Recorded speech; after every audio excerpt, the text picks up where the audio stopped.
Stop searching for the perfect partner for a moment and ask yourself one question. Are you becoming the person you want to marry? We all have a list of qualities we want in a spouse, but are you preparing yourself to be that same person for someone else? Because you can't demand emotional maturity from someone when you haven't worked on your own. Vulnerability starts with you. Marriage isn't just about finding someone who makes you happy, it's about becoming someone who contributes to another's peace and growth.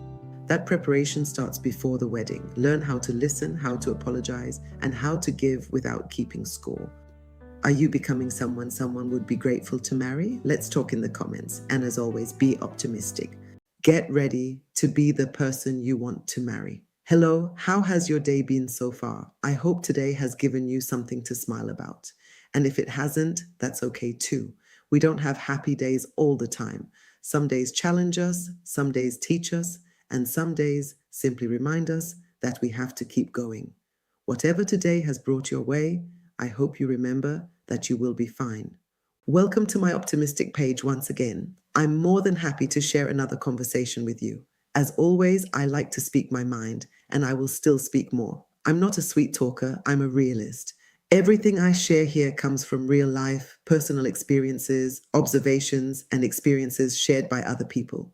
I'm not here to pour my opinions on you or tell you that you must accept what I'm saying. I believe we're all allowed to see things differently.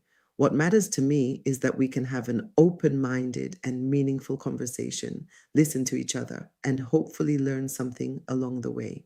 So, today, let's talk about something I think many people overlook. Get ready to be the person you want to marry. A lot of people have a list of qualities they want in a husband or a wife. They want someone patient, someone compassionate, someone financially responsible, someone emotionally available, someone who communicates, someone who is supportive, loving, understanding, and willing to compromise. But here's the question I want you to ask yourself. Are you that person? If you're looking for a good husband, are you preparing yourself to be a good wife or a good partner?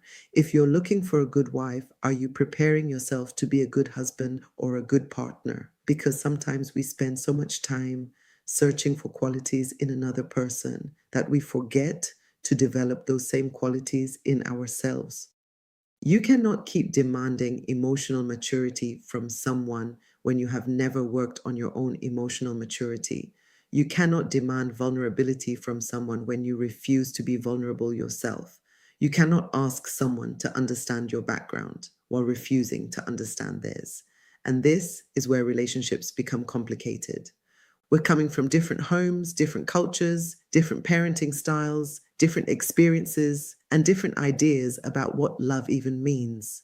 Something that feels completely normal to you may be completely unfamiliar to another person. So instead of immediately saying, this person doesn't know how to love, sometimes we need to ask, have we actually taken the time to understand how this person learned to love? That doesn't mean accepting disrespect or tolerating harmful behavior. It means being willing to understand before judging. I also believe relationships require flexibility. If you offer someone a meal from your plate because you want them to feel cared for, don't you also want to be able to receive from their plate? If you want someone to listen when you're struggling, can you also sit down and listen when they're struggling? If you want compassion when you make a mistake, can you offer compassion when they make one? Love cannot always be about what someone is giving you. Sometimes you have to ask yourself what you're bringing into the relationship.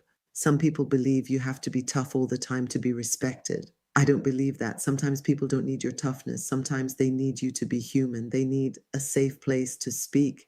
They need to know they can tell you what they're feeling without immediately being corrected, attacked, or dismissed. And sometimes once people feel heard and safe, they become more willing to hear your perspective too.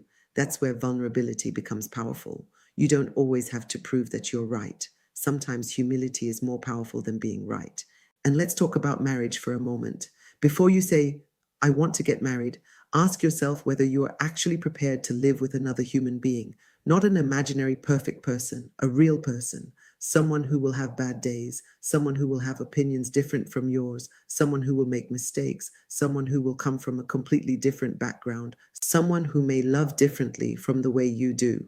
Are you prepared for that? because marriage isn't just about finding someone who makes you happy. It's also about becoming someone who can contribute to another person's peace, growth, and emotional safety.